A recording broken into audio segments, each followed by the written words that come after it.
زرد مجرم کے بارے میں زرتشت نے کہا، اے منصفوں اور سزا دینے والو، کیا تم کسی جانور کو تب ہی ذبح کرتے ہو جب وہ اپنی گردن جھکا دے؟ دیکھو یہ زرد چہرہ مجرم اپنی گردن جھکا چکا ہے، اس کی آنکھوں میں تحقیر بول رہی ہے، گویا کہہ رہی ہو میرا یہ نفس بوجھ ہے، یہ نفس وہ حقیر چیز ہے جسے مجھے مٹا دینا چاہیے۔ اس نے خود پر فیصلہ سنا دیا، یہ اس کا سب سے اونچا لمحہ تھا۔ اب دیکھنا کہ وہ دوبارہ اپنی پستی میں نہ گر جائے۔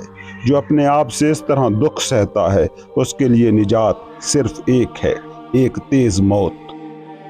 تمہاری سزا اے ججو بدلے کا نام نہیں ہونی چاہیے بلکہ رحم ہونی چاہیے، اور چونکہ تم قتل کرتے ہو تمہیں اپنی زندگی کا بھی جواز دینا ہوگا۔ یہ کافی نہیں کہ تم اس کو قتل کرنے کے بعد دل میں سکون پال لو، تمہارا غم اس سپرمین اعلیٰ انسان کی محبت سے جڑا ہونا چاہیے، تبھی تمہیں زندہ رہنے کا حق ہے۔ تمہیں دشمن کہنا چاہیے مگر بدکار نہیں، تمہیں بیمار کہنا چاہیے مگر گناہگار نہیں، تمہیں نادان کہنا چاہیے مجرم نہیں۔ اور اے سرخ جج، اگر تو اپنے دل کے سب خیالات بلند آواز سے کہہ دے تو لوگ تجھ پر چلائیں گے، اس گندگی کو دور کرو، یہ زہریلا سانپ ہے۔ مگر سوچ اور عمل الگ ہیں، اور عمل کی تصویر بھی الگ، سبب اور نتیجے کا پہیہ ان کے بیچ نہیں گھومتا۔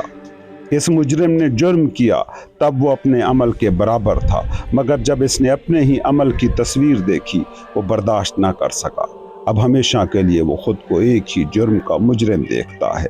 یہ پاگل پن ہے، ایک استثناء کو اس نے اپنی فطرت کا اصول بنا لیا۔ اے ججو سنو، ایک اور پاگل پن بھی ہے جو جرم سے پہلے آتا ہے، مگر تم اس کی روح میں اتنا گہرائی تک نہیں اترے۔ تم کہتے ہو اس نے قتل اس لیے کیا کہ وہ چوری کرنا چاہتا تھا، مگر میں کہتا ہوں اس کی روح کو خون چاہیے تھا، مال نہیں۔ وہ چھری کی لذت چاہتا تھا، لیکن اس کی سادہ عقل نے اس جذبے کو نہ سمجھا اور اسے بہلایا۔ خون کا کیا فائدہ، کم از کم چوری ہی کر لوں یا انتقام لے لوں۔ یوں وہ چوری بھی کر بیٹھا تاکہ اپنے پاگل پن پر شرمندہ نہ ہو۔ اب پھر اس کا بوجھ اس پر ہے، اس کا دماغ بے جان اور بھاری پڑ گیا ہے۔ کاش وہ اپنا سر ہلا پاتا تو یہ بوجھ گر جاتا، مگر یہ کون سا سر ہے جو ہل سکے؟ یہ آدمی کیا ہے؟ بیماریوں کا ایک ڈھیر جو روح کے ذریعے دنیا تک ہاتھ بڑھاتی ہے تاکہ شکار کر سکے۔ یہ آدمی کیا ہے؟ سانپوں کی ایک گرہ جو کبھی سکون سے نہیں رہتے اور شکار ڈھونڈنے باہر نکل پڑتے ہیں۔ اس بدن کی حالت کو دیکھو، اس بدن کے دکھ کو اس کی روح نے غلط سمجھا۔ اس نے اسے قتل کی خواہش اور چھری کی ہوس کا نام دیا۔ جو آج برائی کہلاتی ہے وہ اس پر چھا گئی۔ وہ اسی چیز سے دوسروں کو نقصان پہنچانا چاہتا ہے جو خود اسے نقصان دے رہی ہے۔ یاد رکھو، اور بھی زمانے تھے، اور بھی بھلائیاں اور برائیاں تھیں۔ کبھی شک اور خود کو چاہنا سب سے بڑی برائی تھی۔ تب بیمار کو کافر اور جادوگر کہا گیا، اور وہ خود بھی اذیت سہتا اور دوسروں کو اذیت دینا چاہتا، مگر تم یہ نہیں سننا چاہتے۔ یہ تمہارے نیک لوگوں کو چبھتا ہے، لیکن مجھے تمہارے نیک لوگ ذرا نہیں بھاتے۔ مجھے ان کی برائی نہیں بلکہ ان کی بے مزگی اور بزدلی نفرت دلاتی ہے۔ کاش ان کے اندر بھی کوئی ایسا پاگل پن ہوتا جو انہیں فنا کر دیتا، جیسے اس زرد مجرم کو فنا کر رہا ہے۔ کاش ان کا پاگل پن سچائی کہلاتا یا وفاداری یا انصاف، لیکن نہیں، وہ اپنی نیکی صرف اس لیے رکھتے ہیں کہ لمبی عمر جئیں اور آرام سے زندگی گزاریں۔ میں ایک ریلنگ ہوں دریا کے کنارے، جو مجھے تھام سکتا ہے تھام لے، مگر یہ یاد رکھو میں کسی کے لیے کوئی سہارا نہیں ہوں۔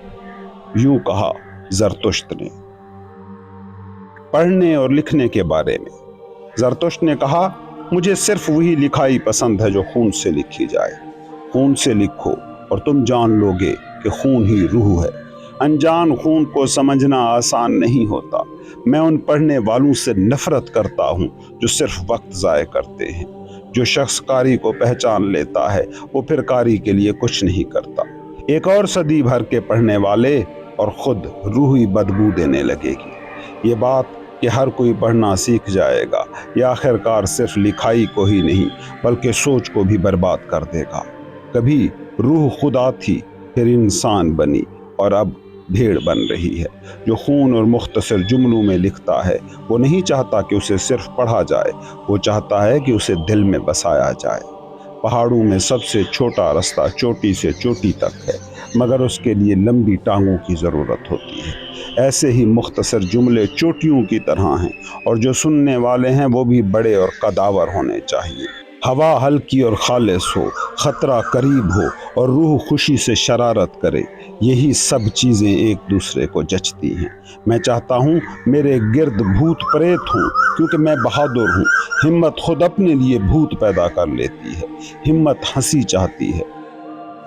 میں اب تم جیسا نہیں محسوس کرتا۔ یہ بادل جو میں اپنے نیچے دیکھتا ہوں، یہ سیاہی اور بوجھ جس پر میں ہنستا ہوں، یہی تمہاری گرج ہے۔ تم اوپر دیکھتے ہو جب بلندی چاہتے ہو، اور میں نیچے دیکھتا ہوں کیونکہ میں بلندی پر ہوں۔ تم میں سے کون ہے جو ایک ساتھ ہنس بھی سکتا ہے اور بلند بھی ہو سکتا ہے؟ جو سب سے اونچے پہاڑ پر چڑھتا ہے وہ سب سانحات پر ہنستا ہے، چاہے وہ سچے ہوں یا فرضی۔ بے فکری، بے نیازی، بہادری، نڈرپن، یہی ہے جس طرح دانائی ہمیں چاہتی ہے۔ وہ ایک عورت ہے اور کسی سے محبت نہیں کرتی سوائے ایک جنگجو کے، واریر کے۔ تم مجھ سے کہتے ہو زندگی برداشت کرنا مشکل ہے، لیکن اگر یہ مشکل نہ ہوتی تو پھر صبح کے وقت تمہیں فخر اور شام کے وقت تمہیں سکون کس بات کا ملتا؟ زندگی واقعی مشکل ہے، مگر نازک مت بنو۔ ہم سب گدھے ہیں اور بوجھ اٹھانے کے لیے پیدا ہوئے ہیں۔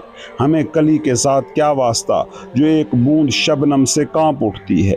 یہ سچ ہے، ہم زندگی کو اس لیے نہیں چاہتے کہ ہم جینے کے عادی ہیں، بلکہ اس لیے کہ ہم محبت کرنے کے عادی ہیں۔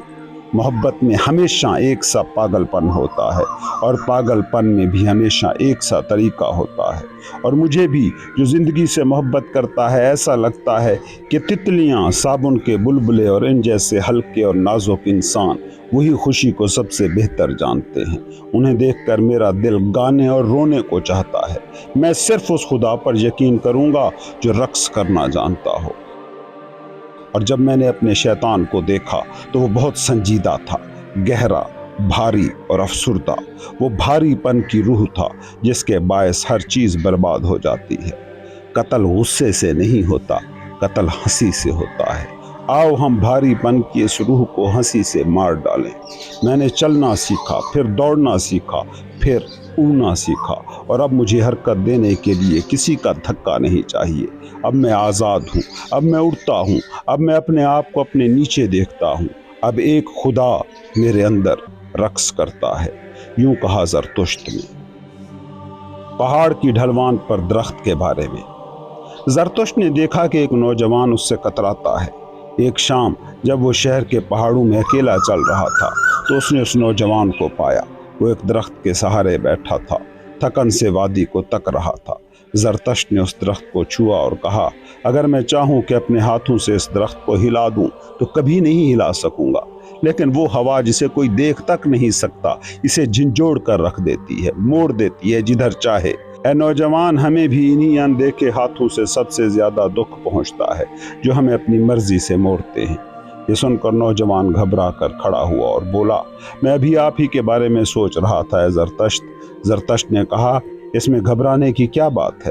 لوگوں کی حالت بھی اس درخت جیسی ہے۔ جتنا کوئی اوپر روشنی کی طرف اٹھنا چاہے اتنا ہی اس کی جڑیں نیچے زمین کی تاریکی میں، گہرائی میں برائی کی طرف جاتی ہیں۔ ہاں، برائی کی طرف، نوجوان چیخا۔ آپ نے میری روح کو کیسے پڑھ لیا؟ زرتشت مسکرایا اور کہا، بہت سی روحیں ایسی ہیں جنہیں ہم جان نہیں سکتے جب تک کہ پہلے انہیں ہم خود گھڑ نہ لیں۔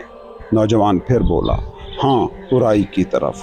جب سے میں بلندی کی خواہش کرنے لگا ہوں میں خود پر بھروسہ کھو بیٹھا ہوں، اور دوسرے بھی مجھ پر بھروسہ نہیں کرتے۔ کیوں؟ یہ کیسے ہوا؟ میں جلدی جلدی بدل جاتا ہوں۔ میرا آج میرے کل کو جھٹلا دیتا ہے۔ جب اوپر چڑھتا ہوں سیڑھیاں پھلانگ جاتا ہوں، اور پھر کوئی سیڑھی مجھے معاف نہیں کرتی۔ بلندی پر جا کر اکیلا ہو جاتا ہوں۔ اکیلے پن کی سردی مجھے کاٹتی ہے۔ میں ان بلندیوں میں کیا ڈھونڈ رہا ہوں؟ میری حقارت اور میری خواہش ساتھ ساتھ بڑھتی ہیں۔ جتنا اوپر چڑھتا ہوں اتنا ہی دوسرے چڑھنے والوں کو حقیر سمجھتا ہوں، اور خود اپنی ہانپتی ہوئی سانسوں سے شرم آتی ہے۔ اڑنے والے آدمی سے نفرت کرنے لگتا ہوں۔ اور بلندیوں پر تھک جاتا ہوں۔ یہ کہہ کر نوجوان خاموش ہو گیا۔ زرتشت نے درخت کو دیکھا اور کہا، یہ درخت پہاڑ پر اکیلا کھڑا ہے، انسان اور جانور سے کہیں اونچا بڑھ گیا ہے۔ اگر یہ بات کرنا چاہے بھی تو اسے کوئی نہ سمجھے گا، یہ اتنا اونچا ہے۔ اب یہ انتظار کرتا ہے اور کرتا ہے، مگر کس کا انتظار؟ یہ بادلوں کے اتنے قریب ہے کہ یہ پہلی بجلی کے انتظار میں ہے۔ یہ سن کر نوجوان کانپ اٹھا اور چیخا، ہاں زرتشت، آپ سچ کہتے ہیں۔ میں نے جب اوپر جانا چاہا تب ہی اپنی تباہی چاہی، اور آپ ہی وہ بجلی ہیں جس کا میں انتظار کر رہا تھا۔ آپ کے آنے کے بعد میں صرف آپ سے حسد کرتا رہا، اور اسی حسد نے مجھے تباہ کیا۔ وہ رو پڑا۔ زرتشت نے اسے گلے لگایا اور ساتھ لے کر چلنے لگا۔ کچھ دور چلنے کے بعد زرتشت نے کہا، تمہارے الفاظ سے زیادہ تمہاری آنکھ مجھے بتا رہی ہے کہ تم کس کرب میں ہو۔ تم ابھی آزاد نہیں ہو، ابھی آزادی کی تلاش میں ہو، اور یہی تلاش تمہیں تھکا چکی ہے، راتوں کو جگا رہی ہے۔ تمہیں کھلی بلندیوں کی پیاس ہے، تمہاری روح کو ستاروں کی خواہش ہے، مگر تمہاری بری خواہشیں بھی آزادی چاہتی ہیں۔ تمہارے اندھیرے کے کتے بھی بھاگنے کے لیے بھونکتے ہیں جب تمہاری روح قید سے نکلنا چاہتی ہے۔ میرے نزدیک تم ابھی قیدی ہو، وہ قیدی جو آزادی کا خواب دیکھتا ہے۔ ایسے قیدی ہوشیار تو ہو جاتے ہیں مگر مکار اور کمزور بھی۔ آزاد انسان کو بھی خود کو پاک کرنا پڑتا ہے، قید کے آثار اس میں باقی رہ جاتے ہیں، آنکھ ابھی شفاف نہیں ہوتی۔ ہاں میں جانتا ہوں تمہارا خطرہ کیا ہے، لیکن میری محبت اور امید کی قسم، اپنی محبت اور اپنی امید کو کبھی مت چھوڑنا۔ تم اب بھی اپنے آپ کو عظیم سمجھتے ہو، اور جو لوگ تم سے حسد کرتے ہیں وہ بھی اندر سے جانتے ہیں کہ تم عظیم ہو۔ یاد رکھو، ہر شخص کے لیے عظیم انسان ایک رکاوٹ ہوتا ہے۔ نیک لوگ بھی عظیم آدمی کو برداشت نہیں کرتے، اور جب وہ اسے نیک کہتے بھی ہیں تو یہ صرف اس لیے ہوتا ہے تاکہ وہ اس سے جان چھڑا سکیں۔ عظیم آدمی نئی چیزیں بنانا چاہتا ہے، نئی نیکی لانا چاہتا ہے۔ نیک آدمی پرانی چیزوں کو سنبھالنا چاہتا ہے، لیکن عظیم آدمی کے لیے اصل خطرہ یہ نہیں کہ وہ نیک بن جائے، بلکہ یہ ہے کہ وہ بے باک اور تباہ کرنے والا بن جائے۔ ہائے، میں نے ایسے عظیم آدمی دیکھے ہیں جنہوں نے اپنی سب سے بڑی امید کھو دی، اور پھر وہ سب عظیم امیدوں پر ہنسنے لگے۔ وہ دن رات کے مزے لینے لگے، بے مقصد، بغیر کسی بڑے خواب کے۔ انہوں نے کہا، روح بھی تو بس ایک لذت ہے۔ پھر ان کی روح کے پر ٹوٹ گئے، وہ رینگنے لگے اور جس چیز کو چھوتے اسے گندا کر دیتے۔ کبھی وہ ہیرو بننا چاہتے تھے، اب لذت پرست بن گئے۔ اب ہیرو ان کے لیے بوجھ اور خوف بن گیا۔ لیکن میری محبت اور امید کی قسم، اپنے دل کے ہیرو کو مت مارو، اپنی سب سے بڑی امید کو مقدس رکھو۔ یوں کہا زرتشت نے۔ موت کے مبلغین کے بارے میں۔ دنیا موت کے مبلغین سے بھری ہے۔ وہ ہر طرف ہیں جو دوسروں کو یہی سمجھاتے ہیں، زندگی بیکار ہے، اس سے نکل جاؤ۔ زمین پر بہت زیادہ لوگ ہو گئے ہیں، زندگی کا رس ان بے شمار انسانوں نے بگاڑ دیا ہے، لہٰذا کچھ لوگ انہیں بہلا کر کہتے ہیں، یہاں کی زندگی کو چھوڑو، اگلی زندگی دائمی ہے۔ انہیں کبھی پیلے آدمی کہا جاتا ہے، کبھی کالے، لیکن میں تمہیں دکھاؤں گا، موت کے مبلغ ہر رنگ میں ہیں۔ کچھ ایسے ہیں جن کے دلوں میں درندہ چھپا ہے، ان کے پاس بس دو راستے ہیں، ہوس یا خود کو مار ڈالنا، اور ان کی ہوس بھی دراصل خود کو جلانا ہے۔ یہ لوگ تو ابھی انسان بھی نہیں بنے، انہیں بہتر ہے کہ خود بھی چلے جائیں اور دوسروں کو بھی جانے کی تبلیغ کریں۔ کچھ ایسے ہیں جو روح کے مریض ہیں، پیدا ہوتے ہی مرنے لگتے ہیں، ان کا دل تھکن اور ترک زندگی کے باعث چاہتا ہے، یہ مرنا چاہتے ہیں، اور ہمیں ان کی خواہش کو قبول کرنا چاہیے۔ ان مردہ دلوں کو جگانا نہیں چاہیے، ورنہ ان کے تابوت ٹوٹ جائیں گے۔ یہ کسی بیمار، کسی بوڑھے یا کسی لاش کو دیکھتے ہیں اور فوراً کہتے ہیں زندگی باطل ہے، مگر حقیقت میں ان کی اپنی آنکھ باطل ہے۔ وہ زندگی کے صرف ایک پہلو کو دیکھتے ہیں۔ یہ اداسی میں لپٹے، دانت پیس کر موت کے کسی چھوٹے بہانے کا انتظار کرتے ہیں، یا پھر کبھی مٹھائی کی طرح زندگی کو تھوڑا سا چکھتے ہیں اور پھر اپنے ہی بچپنے پر ہنستے ہیں۔ یہ تنکے سے لپٹے رہتے ہیں اور ہنستے بھی ہیں کہ ہم ابھی تک تنکے سے لپٹے ہیں۔ ان کی عقل تو یہ ہے، جو زندہ رہتا ہے وہ احمق ہے، اور ہم بھی ایسے ہی احمق ہیں، اور یہی سب سے بڑی حماقت ہے۔ کچھ کہتے ہیں زندگی تو صرف دکھ ہے، وہ سچ کہتے ہیں، تو پھر بہتر ہے جینا ہی چھوڑ دو۔ یہی ان کا واز ہے، اپنی جان لے لو، اپنے آپ سے بھاگ جاؤ۔ کچھ کہتے ہیں خواہش گناہ ہے تو وہ بچوں کو جنم دینا چھوڑ کیوں نہیں دیتے۔ کچھ کہتے ہیں پیدا کرنا دکھ ہے، کیوں نئے بچے لائے جائیں جو غمگین ہوں۔ یہ سب بھی موت کے مبلغ ہیں۔ کچھ کہتے ہیں انسان قابل رحم ہے، پھر وہ دوسروں کو دیتے جاتے ہیں، یہاں تک کہ خود کو مٹا دیتے ہیں۔ اگر یہ دل سے رحم دل ہوتے تو دوسروں کو زندگی سے ہی بیزار کر دیتے، کیونکہ ان کا اصل خیر یہی ہوتا کہ وہ بدی اختیار کرتے۔ مگر حقیقت یہ ہے کہ وہ خود زندگی سے بھاگنا چاہتے ہیں۔ انہیں پرواہ نہیں کہ اپنی زنجیروں اور تحفوں سے دوسروں کو اور بھی جکڑ دیں۔ اور تم بھی جو دن رات کے کام اور فکروں کے بوجھ تلے دبے ہو، کیا تم زندگی سے تھک نہیں گئے؟ کیا تم موت کے واز کے لیے تیار نہیں ہو گئے؟ اور تم سب جو نئی چیز، جلدی اور انوکھی راہیں پسند کرتے ہو، تم اپنی ذات سے بھاگتے ہو۔ تمہاری محنت دراصل فرار ہے، تمہاری دوڑ خود کو بھلانے کی خواہش ہے۔ اگر تم زندگی پر یقین رکھتے تو لمحے کے پیچھے اتنے نہ بھاگتے، مگر تم میں انتظار کی قوت کم ہے، یہاں تک کہ کاہلی بھی نہیں آتی۔ جہاں دیکھو موت کے مبلغ بول رہے ہیں۔ زمین ایسے لوگوں سے بھری ہے جنہیں موت کا واز چاہیے، خواہ وہ موت کہلائے یا ابدی زندگی، میرے لیے سب برابر ہے، بس شرط یہ ہے کہ وہ جلدی رخصت ہو جائیں۔ یوں کہا زرتشت نے۔ جنگ اور جنگجوؤں کے بارے میں۔ میرے بھائیوں، ہم نہیں چاہتے کہ ہمارے بہترین دشمن بھی ہمیں بخش دیں، اور نہ ہی وہ لوگ جنہیں ہم دل کی گہرائی سے چاہتے ہیں۔ تو آؤ میں تمہیں سچ بات بتاؤں۔ اے جنگ کے ساتھیوں، میں تم سے دل سے محبت کرتا ہوں۔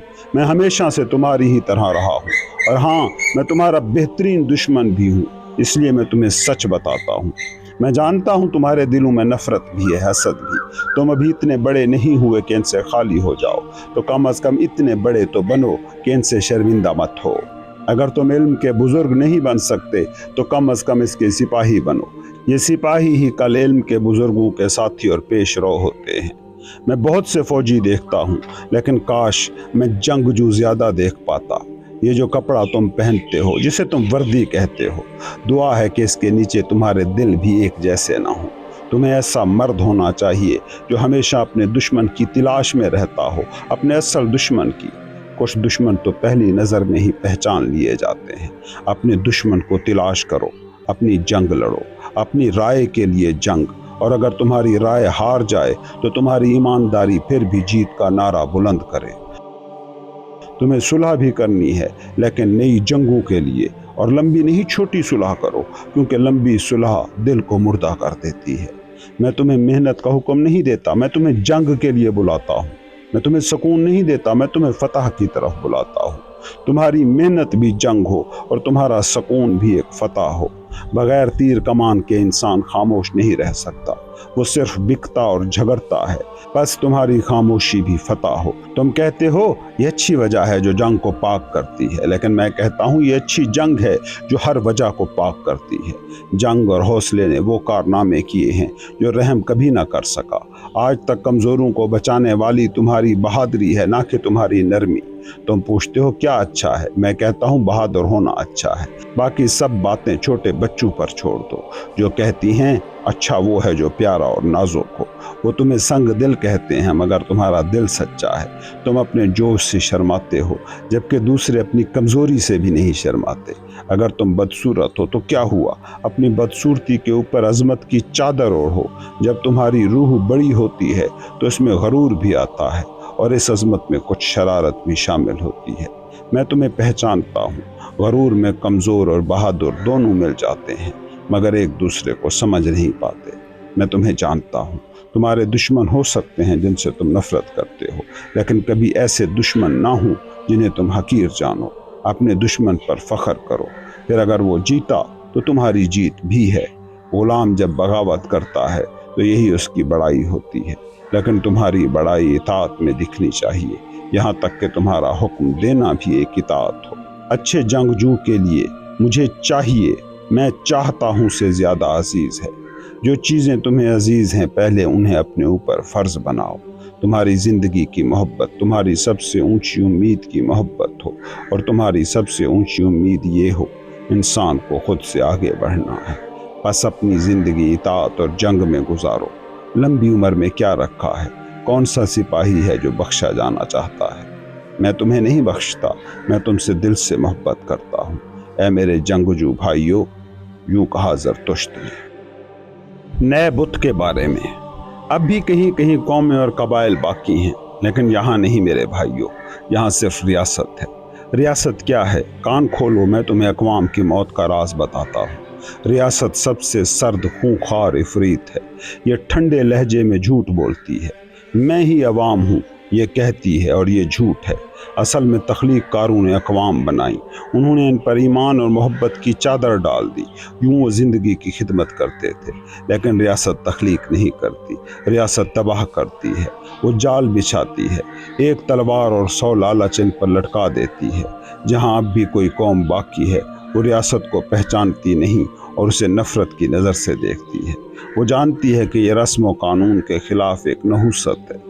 یاد رکھو، ہر قوم نیکی اور بدی کی اپنی زبان بولتی ہے، اور اس کا پڑوسی اس زبان کو نہیں سمجھتا، اور یہ زبان اس نے خود ایجاد کی تھی اپنے رسم و قانون سے۔ لیکن ریاست ہر زبان میں جھوٹ بولتی ہے، جو کچھ کہتی ہے جھوٹ ہے، جو کچھ رکھتی ہے چرا ہوا ہے، یہ جھوٹے دانتوں سے کاٹتی ہے، اس کا پیٹ بھی جھوٹا ہے۔ نیکی اور بدی کی زبان کو گڑمڑ کرنا، یہ ہے ریاست کی پہچان۔ یہی پہچان موت کی خواہش کی علامت ہے، یہی پکار ہے موت کے واعظوں کی۔ ریاست کس کے لیے وجود میں آئی؟ بہت زیادہ انسانوں کے لیے جن کی کوئی ضرورت نہیں، وہ فالتو انسان، وہ بیکار ہجوم۔ ذرا دیکھو کیسے یہ ریاست ان سب کو اپنی طرف کھینچتی ہے، انہیں چباتی ہے، نگلتی ہے، پھر بار بار ان کو دوبارہ چباتی ہے۔ یہ غرور سے چلاتی ہے، زمین پر مجھ سے بڑا کچھ نہیں، میں خدا کی انگلی ہوں، اور اندھے بہرے لوگ اس کے آگے جھک جاتے ہیں۔ یہ تمہیں بھی بہکاتی ہے بڑے دل والو، یہ تمہاری سخاوت کو جان لیتی ہے اور تمہیں خود کے لیے استعمال کرنا چاہتی ہے۔ یہ ہیرو اور عزت دار مردوں کو اپنے گرد جمع کرنا چاہتی ہے تاکہ ان کے نور میں خود کو چمکدار بنا سکے۔ یہ سب کچھ تمہیں دے گی اگر تم اسے پوجو۔ یوں یہ تمہاری نیکیوں کو خرید لیتی ہے، تمہاری آنکھوں کی شان کو اپنے فریب کے زیور میں بدل دیتی ہے۔ ریاست ایک عفریت ہے، ایک ایسا گھوڑا جو موت کی طرف لے جاتا ہے، لیکن سجاوٹ میں خدائی جھنڈیاں لگائے بیٹھا ہے۔ میں اسے کہتا ہوں وہ جگہ جہاں ہر شخص زہر پیتا ہے، خواہ اچھا ہو یا برا، وہ جگہ جہاں سب خود کو کھو دیتے ہیں، وہ جگہ جہاں اجتماع آہستہ آہستہ خودکشی کو زندگی کہتا ہے۔ ذرا ان فالتو انسانوں کو دیکھو، وہ دوسروں کی ایجادات چرا کر اسے ثقافت کہتے ہیں، وہ ایک دوسرے کو کھا جاتے ہیں اور خود کو بھی ہضم نہیں کر پاتے۔ وہ دولت اکٹھی کرتے ہیں اور زیادہ غریب ہوتے جاتے ہیں، وہ طاقت چاہتے ہیں اور خاص کر طاقت کے ہتھیار، زیادہ سے زیادہ دولت۔ یہ بانجھ انسان، وہ بندروں کی طرح ایک دوسرے پر چڑھتے ہیں، وہ سب تخت کی طرف لپکتے ہیں جیسے تخت پر خوشی بیٹھی ہو، حالانکہ اکثر تخت گندگی پر رکھا ہوتا ہے، یا گندگی ہی تخت پر بیٹھی ہوتی ہے۔ میرے بھائیوں، کیا تم چاہتے ہو ان کے منہ کی بدبو میں گھٹنا، ان کی قربانیوں کے دھوئیں میں دم گھٹانا؟ نہیں، کھڑکی توڑو، کھلی ہوا میں چھلانگ لگاؤ، اس بدبو سے بچو، اس فالتو پن کی بت پرستی سے بچو۔ زمین ابھی بھی آزاد ہے عظیم روحوں کے لیے، ابھی بھی سمندروں کی خاموش خوشبو والے مقامات باقی ہیں جہاں تنہا لوگ اور تنہا جوڑے جی سکتے ہیں۔ آزاد زندگی ابھی بھی باقی ہے عظیم روحوں کے لیے۔ یاد رکھو، جس کے پاس کم ہے وہ کم ہی کا غلام ہوتا ہے، پس مبارک ہے سادہ غربت۔ ریاست جہاں ختم ہوتی ہے وہاں انسان جو فالتو نہیں آغاز کرتا ہے، وہاں ضروری انسان کا نغمہ جنم لیتا ہے، وہ انوکھا بے بدل سر۔ ریاست جہاں ختم ہوتی ہے وہاں دیکھو میرے بھائیوں، وہاں ہے قوس قزح اور پل جو انسان کو اعلیٰ انسان، برتر انسان تک لے جاتے ہیں۔ یوں کہا زرتشت نے۔ بازار کی مکھیوں کے بارے میں، بھاگ جاؤ میرے دوست، اپنی تنہائی میں پناہ لو، میں دیکھ رہا ہوں تمہارے کان بہرے ہو چکے ہیں بڑے آدمیوں کے شور سے، اور تمہارا جسم چھوٹوں کے ڈنک سے چھلنی ہے۔ جنگل اور پہاڑ تمہارے ساتھ خاموش رہنا جانتے ہیں، پھر سے درخت بن جاؤ، وہ درخت جس سے تم محبت کرتے ہو، وسیع شاخوں والا جو سمندروں پر جھکا ہے، خاموش اور سکون سے سب کچھ دیکھتا ہے۔ جہاں تنہائی ختم ہوتی ہے وہاں بازار شروع ہوتا ہے، اور جہاں بازار شروع ہوتا ہے وہاں سے شروع ہوتا ہے اداکاروں کا شور اور زہریلی مکھیوں کی بھن بھناہٹ۔ دنیا میں سب سے بہترین چیزیں بھی بیکار ہو جاتی ہیں اگر کوئی انہیں پیش کرنے والا نہ ہو، اور لوگ ان پیش کرنے والوں کو بڑے آدمی کہتے ہیں۔ لوگوں کو عظمت کا نہیں، صرف نمائش کا شوق ہے۔ اصل میں دنیا آہستہ آہستہ گھومتی ہے اس شخص کے گرد جو نئی قدریں پیدا کرتا ہے، لیکن لوگ اور شہرت گھومتے ہیں اداکار کے گرد۔ یہ ہے دنیا کا طریقہ۔ اداکار کے پاس دماغ تو ہوتا ہے لیکن روح کا ضمیر نہیں۔ وہ صرف اپنے آپ پر یقین رکھتا ہے کیونکہ وہ سب سے طاقتور یہی یقین پیدا کر سکتا ہے۔ کل اس کا ایک ایمان تھا، پرسوں دوسرا ہوگا۔ وہ تیز فہم ہے لیکن غیر مستقل، بالکل لوگوں کی طرح۔ اس کے لیے گرا دینا ہی ثبوت ہے، پاگل کر دینا ہی قائل کرنا ہے، اور خون یہی اس کے نزدیک سب سے مضبوط دلیل ہے۔ وہ خاموش سچ کو جھوٹ کہتا ہے کیونکہ وہ صرف ان خداؤں پر یقین رکھتا ہے جو دنیا میں شور مچاتے ہیں۔ بازار بھر گیا ہے سنجیدہ جوکروں سے، اور لوگ فخر کرتے ہیں اپنے بڑے آدمیوں پر۔ یہ ہیں ان کے لمحاتی ہیرو۔ وہ ہمیشہ جلدی میں ہیں، اس لیے تمہیں بھی جلدی کراتے ہیں۔ وہ تم سے ایک ہاں یا نہ مانگتے ہیں، اور افسوس تم پر اگر تم کہنا چاہو میں درمیان میں بیٹھنا چاہتا ہوں۔ اے سچ کے عاشق، حسد نہ کرو ان سخت دلوں پر۔ سچائی کبھی بھی ضدی اور جابرانہ ہاتھوں سے نہیں چمٹی۔ بازار میں ہی انسان پر زور دیا جاتا ہے، ہاں یا نہ، لیکن گہرے کنویں کی خبر دیر سے آتی ہے۔